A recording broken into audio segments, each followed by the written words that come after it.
Notre Dame has seen many big wins over the last year. ND football returned to the college football playoff, ND fencing took home the national title, ND men's lacrosse just recently took down the best team in the nation. But Notre Dame's biggest win doesn't belong to a sports team. It belongs to the entire ND community. In a short few weeks, 90% of students will be fully vaccinated against COVID-19. Go Irish, we're beating COVID. ND Sunrise starts now. Let's go. Some breaking news for you. Good morning, Notre Dame. You're going to want a rain jacket.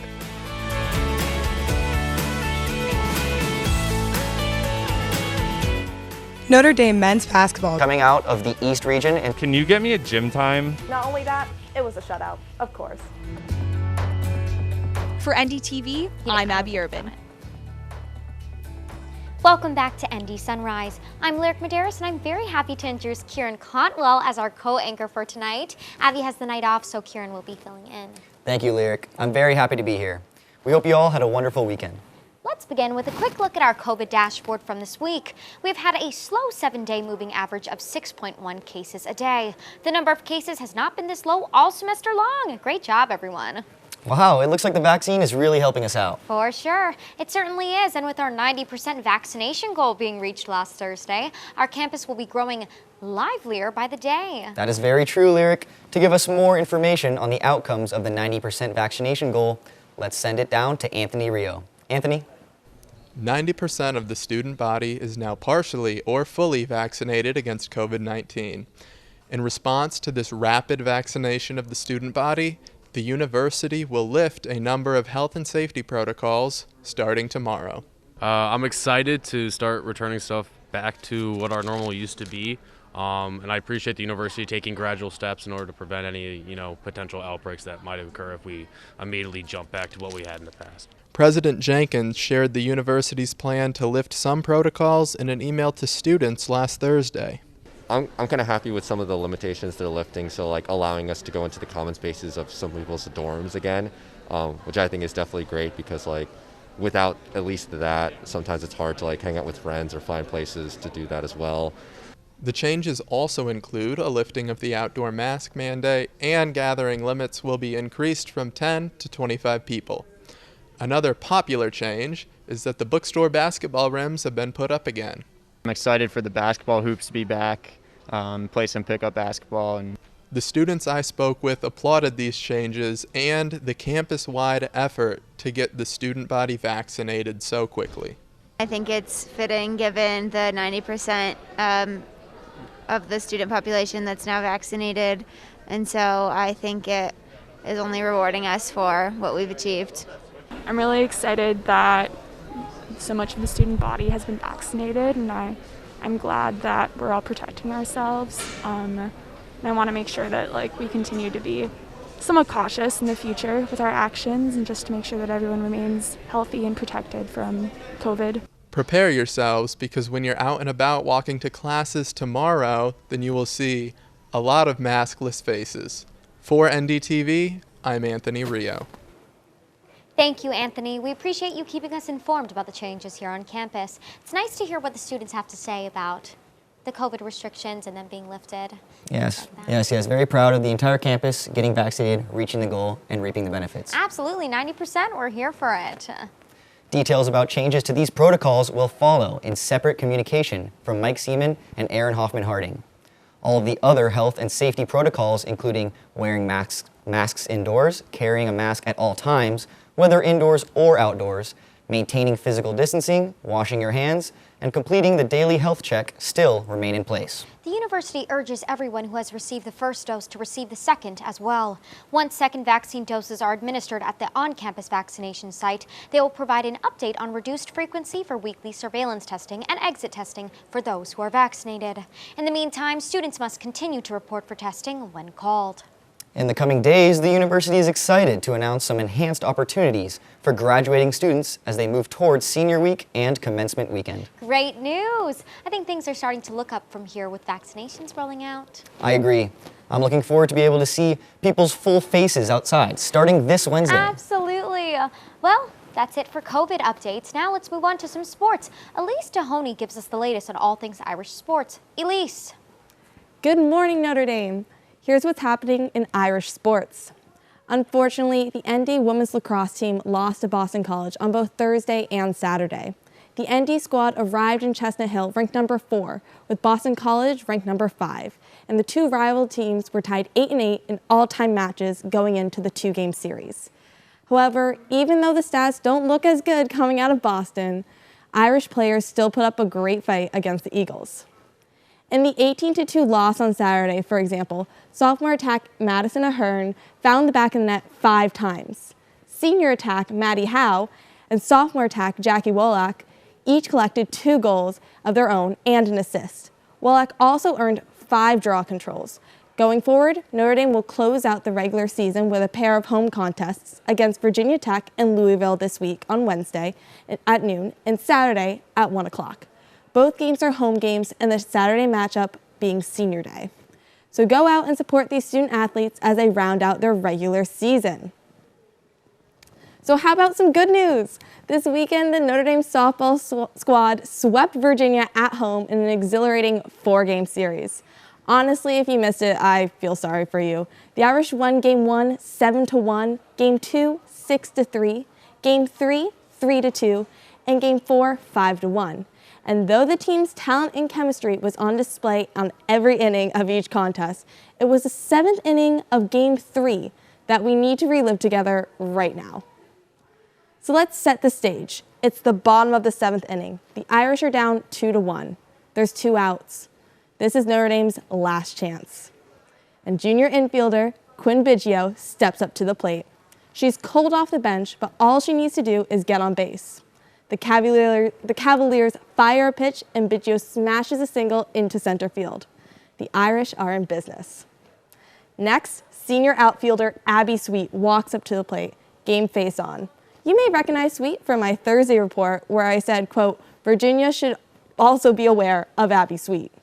Well, I know what I'm talking about because still, with 2 outs in the bottom of the 7th, Sweet battled a veteran Virginia pitcher, taking 14 total pitches and fouling off a whopping 9 pitches until she finally won the faceoff with a double. We got 2 outs and a runner on second and a runner on third in an exhausted Virginia pitcher now. Thank you, Abby Sweet. Then, junior outfielder Emma Clark stepped up to bat and did everything she needed to do, racking her season stats up to 13 RBIs as she singled in the tying run. This was when Virginia knew they were in trouble. The Irish were literally running laps around the diamond. We were in their head and they were out of control. And the Irish took advantage. The anxious Virginia pitcher threw a chaotic pitch, and before she knew it, Abby Sweet was crossing home plate for the game winner. Oh my gosh, guys, victory's so sweet. Just watch it, just watch it. I get chills every time. Okay, so make sure you do not miss out on watching these incredible athletes work the diamond this season. The Irish squad will take on DePaul University this Wednesday at home at 5:30 before their series against Virginia Tech this coming weekend. So you should go. Bring your student ID and go. I promise you will not regret it. Make sure we support our athletes. And finally, I thought I'd try out a speed round segment for my report today. Here's what I got for you. The Notre Dame baseball team went 2-1 in their series against NC State this past weekend. They will take on Boston College this coming weekend, hopefully avenging the loss the women's lacrosse team had to the Eagles last week. Women's soccer lost to TCU 2-1 on Saturday, but their season's still getting started, so there's definitely more to come. The Notre Dame track and field team went to the Gibson Invitational this weekend, where freshman Jaden O'Brien won the heptathlon with a score of 5,505 points, which ranks 3rd in program history. It was only her first collegiate heptathlon, and she's already in the record book. Okay, Jaden. And finally, I gotta give my fellow NDTV correspondent, Amanda Perkowski, she's also a Notre Dame épée fencer, a huge congratulations on placing 2nd in the Division I North American Cup yesterday. So go Perky. And ND saberist Jared Smith also placed 2nd in men's saber. Well, that's gonna be all for me this week. As always, head on over to UND.com for all things Irish sports. And of course, I'll be here every week with the updates. For ND Sunrise, I'm Elise Dohoney. Have a great day, everybody, and back to you guys at the desk. Thank you, Elise. looks like there was some exciting action going on all throughout Notre Dame sports this weekend, and it's great to see our spring teams doing so well. Absolutely, and even Amanda, one of our reporters here. Looking good, Amanda, number 2. Wow, as a freshman, very impressive. We're rooting for you, girl. Okay, moving on to some weather. Last week we saw a number of lower temperatures and felt it as well. Today we are supposed to expect some snow, but let's see if we should keep our parkas out for the remainder of the week. Patrick Lomeli gives us the forecast. Patrick. Thank you, Lyric and Kieran. So great to see all of you again, whether you're watching from Duncan, YouTube, or Channel 57. I'm always glad to give you guys a 7-day forecast for this upcoming week. We'll start with today.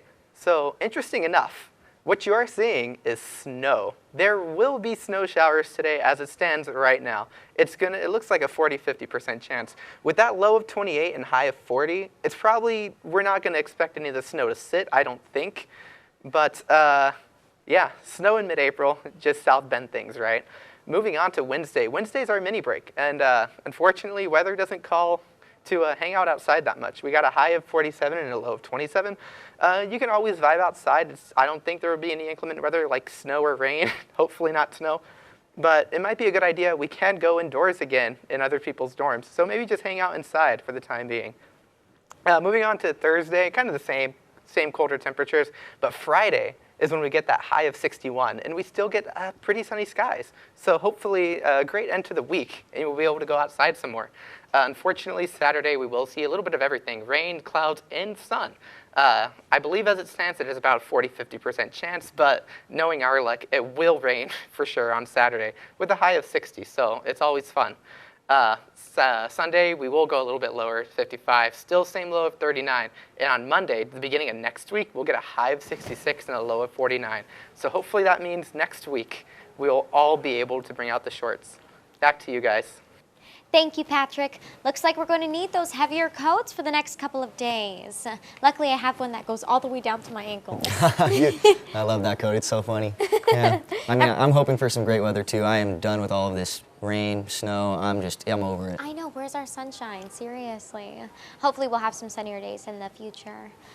Now, let's take a look at what is going on around campus this upcoming week. The McDonald Center for Student Wellbeing will be offering a variety of activities throughout the day on April 21st to support student well-being. To pre-register a spot for yoga, shared walks, or virtual escape room, you can visit mcwell.nd.edu to do so. This is a campus-wide event, and McWell encourages all students to come down and see what activities they have to help students restore on this mini break. To stay updated on all of McWell events, you can follow their Instagram page at McWell ND. This Thursday, join SUB as they embark on an Earth Day planting event located at the Clark Memorial Fountain, which is right outside the LaFortune Center. Come plant, paint, and more from 3:30 to 5:30, as SUB will provide pots, soil, painting, and dessert. Let's do our part in keeping our campus fresh and vibrant. You had me at dessert. An exciting tradition at Notre Dame returns this Friday as the shirt 2021 will be revealed on April 23rd at 6 p.m. This is the 33rd annual edition of the shirt, but it will not be available for the public to witness in person. However, you can either stream the unveiling live on the Shirt Project's YouTube channel, or you can head over to South Quad or Library Lawn, where festivities will begin at 5 and the shirt will be unveiled on the big screen at 6. Make sure to tune in. Yes, I will definitely be buying myself one of those shirts. A great tradition here at Notre Dame. Yes, it is. Yes. Now, the Notre Dame Dance Company will be having their spring showcase this Saturday on April 24th from 9 to 11 p.m. on South Lawn. There, students, faculty, and staff at Notre Dame can find 70 or more dancers performing tap, jazz, ballet, hip-hop, and contemporary routines. Tickets are free, as the Notre Dame Dance Company would like everyone to come down to South Lawn to see their spring show and enjoy some fun dances. For these events and more, you can check the most recent email from the week at ND Digest in your inbox. And that's a wrap. If you are a regular ND Sunrise watcher, you know that we are here every Tuesday and Thursday morning on Channel 57 from 5 to 7:30 a.m. But if that is too early for you, which I totally understand, you can always find the latest episodes on the Notre Dame Television YouTube page under ND Sunrise. For more on NDTV, you can follow us on our social media accounts at Notre Dame Television on Instagram, at Notre Dame TV on Twitter, and Notre Dame Television on YouTube. No matter what platform, we are always working to keep you updated with all that is Notre Dame. That's right. And if you would like to join the team here at NDTV, we would love to have you. Just come down to the studio or email us at ndtv.edu. We are a welcoming group and would be happy to help you with whatever you're interested in. From production to in front of the camera, we have a role for everyone here. That's right. Our ND Sunrise team is always looking for new members to join the team. We are here every week on the second floor of the Duncan Student Center, so come on down. We thank you for joining us this morning. I'm Lyric Medeiros. And I'm Kieran Cantwell. And from all of us here in the studio, we wish you a wonderful rest of your day. Thank you, and Go Irish!